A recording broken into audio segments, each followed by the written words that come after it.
This is the true definition of the fragility of life. One day you're a presidential candidate, the next day you're dead.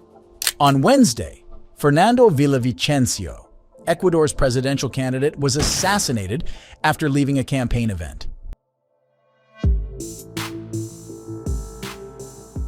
A video circulating on social media appears to show the moment Villavicencio was fatally shot. 9 other people, including a candidate for the National Assembly and 2 police officers, were also injured in the attack. The suspected shooter died in police custody after an exchange of fire with security personnel. Later that night, 6 other suspects were arrested in connection with the assassination. On Thursday, Ecuador's Interior Minister Juan Zapata confirmed that the arrested suspects are Colombians. During overnight raids, authorities found a rifle, a machine gun, 4 pistols, 3 grenades, 2 rifle magazines, 4 boxes of ammunition, 2 motorcycles, and a stolen vehicle believed to have been used by the men. Villavicencio, a vocal critic of corruption and organized crime, was one of the few candidates to allege links between organized crime and government officials in Ecuador. Though the country has historically been considered relatively safe in Latin America, the crime rate has risen in recent years due to the growing presence of Colombian and Mexican drug cartels infiltrating local criminal gangs. Patricia Villavicencio, the slain politician's sister, told reporters that she holds the national government and the Interior Ministry responsible for her brother's death, asking where the security was. But the 59-year-old politician did, in fact, have security at the crime scene. He had been given a security detail after receiving threats from a gang calling itself Los Coneros last month. And this is where it gets even more confusing.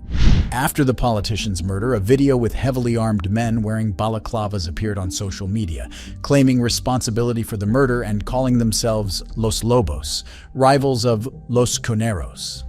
Hours later, another video with unmasked men claiming they were Los Lobos and denying any role in the assassination was released. They said that the other video was an attempt to frame them. After the brutal assassination, Ecuador's President Guillermo Lasso declared 3 days of national mourning and a state of emergency involving the deployment of additional military personnel throughout the country. Some presidential candidates have temporarily suspended their campaigns, but the election will proceed as planned, remaining scheduled for the 20th of August. Given the loss of a Democrat and a fighter, the elections are not suspended. On the contrary, they have to be held, and democracy has to be strengthened, said the president.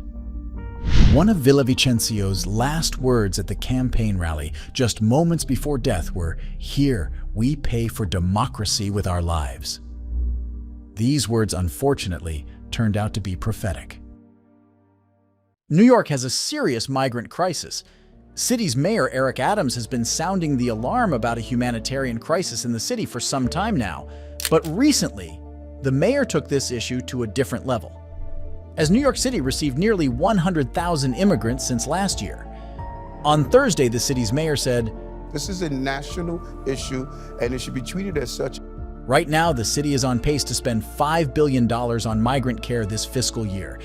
That is more than the city spends on sanitation, parks, and the fire department combined. Eric Adams made a plea for federal help, calculating that if the city won't get the support it needs, New Yorkers could be left with a $12 billion bill. This is the estimated amount of money to house and care for the newcomers over 3 years. As of right now, New York leaders say they are struggling to house more than 57,000 asylum seekers, with more coming every week. Some of those migrants can't even get a bed in a shelter and are forced to sleep on the streets.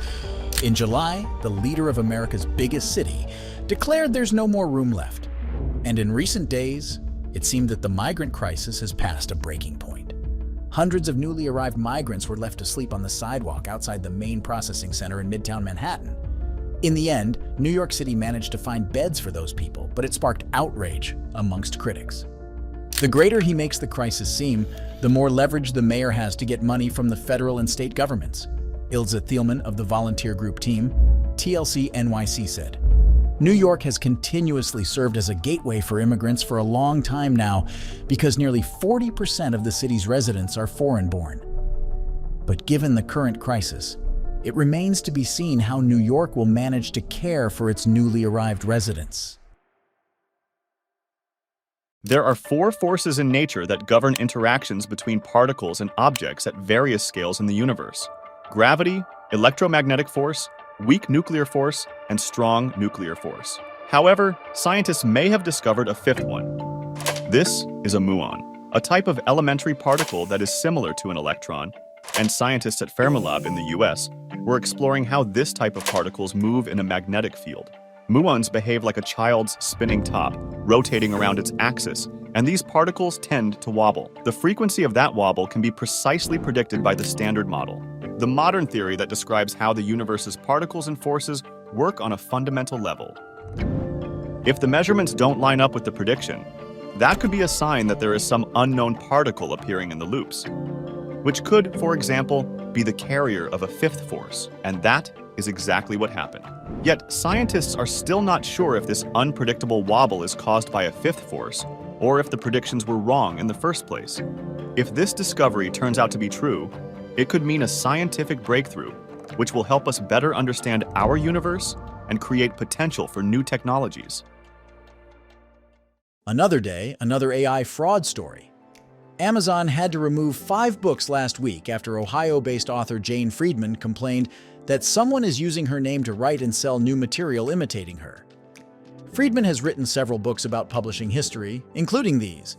Fake listed names were How to Write and Publish an eBook Quickly and Make Money, or Promote to Prosper, Strategies to Skyrocket Your eBook Sales on Amazon. Well, readers quickly spotted the fraud and informed Friedman. "It looks terrible. It makes me look like I'm trying to take advantage of people with really crappy books," she said. This is not the first time Amazon has had issues with fraudulent titles. In 2018, business author Patrick Reams revealed that an imposter had used his Social Security details to publish a book under his identity and generated over $24,000. Authors Guild, which advocates for writers in the US, has been pushing for authors to decide whether they want to use their work to train AI models like ChatGPT, so it would be harder to create copycats. More than 10,000 writers, including Margaret Atwood, already signed an open letter to artificial intelligence industry leaders. Michael Scofield saved his brother Lincoln from death row, but in real life, nearly 2,400 prisoners face execution in the US. Last year, 18 executions were carried out in the States, placing the US among the top 5 countries with the most confirmed executions. China, Iran, Saudi Arabia, and Egypt lead the way, although it's challenging to identify the total numbers of executions in countries like North Korea, Syria, Afghanistan, and Vietnam. However, the US remains one of the few developed countries with the death penalty. 17 prisoners have been executed in the country this year alone, and at least 7 more are set to die before 2024 arrives. The Death Penalty Information Center labeled 2022 a year of botched executions, as a third of the US executions were visibly problematic. In one incident, executioners in Alabama spent 3 hours setting an IV line, marking the longest lethal injection in US history. An eye for an eye and a tooth for a tooth might have worked for Hammurabi, but critics question whether America really wants to be in the same category as countries like North Korea, Saudi Arabia, or China. According to Gallup, about 55% of Americans support the death penalty for convicted murderers. This figure has held steady in recent years, but is nowhere near 80% in 1994. 24 states in the US still have the death penalty, while 23 have abolished it, and 3 states have placed a moratorium on the death penalty. There's also the federal death penalty, which applies in all 50 states and the US territories but is used relatively rarely. It was held unconstitutional in 1972 and wasn't reinstated until 1988. Since then, 16 federal executions have been conducted. It was Donald Trump who restarted it after a 17-year hiatus, with 13 executions carried out during his final 6 months as president. In 2021, Joe Biden's administration imposed a moratorium on the federal death penalty once again. Capital punishment could become a major campaign issue in 2024 election. Donald Trump wasted no time making capital punishment a focus in his 3rd presidential run. He called for the execution of drug dealers. To pass legislation ensuring that drug smugglers and human traffickers receive the death penalty. Then there's another Republican candidate and Florida Governor, Ron DeSantis, who has also made capital punishment part of his agenda. This year, 5 people were executed in Florida after nearly a 4-year hiatus. While Trump and DeSantis praise executions, Joe Biden's inaction on the death penalty raises eyebrows. His 2020 campaign pledge to eliminate capital punishment from U.S. statutes has not become a reality. In fact, he has not spoken about it or taken any significant action other than the 2021 moratorium. Abraham Bonowitz, director of Death Penalty Action, said, "We'd like Biden to articulate his position and say it out loud." Biden's silence suggests he might not want the death penalty to become a campaign topic, or perhaps he simply forgot his early promises. We won't wait long to see if positions on the death penalty will affect the election results. For now, let's just give a hearty cheer for the 190 people who have been exonerated after being wrongly sentenced to death in the U.S. over the past 50 years. People are getting bored on Earth, and that's what space tourism is for. On August 10th, Richard Branson-owned Virgin Galactic successfully flew tourists to space for the first time. With a crew of 6, Galactic 02 carried 3 private customers, health and wellness coach Keisha Shahoff and her 18-year-old daughter, Anastasia Mayers, who became the first mother-daughter duo to venture to space together. The 80-year-old former Olympian John Goodwin also went together with them. He is the second passenger with Parkinson's disease and the first Olympian to embark on a trip to space. It was a suborbital space flight, and the whole journey lasted an hour.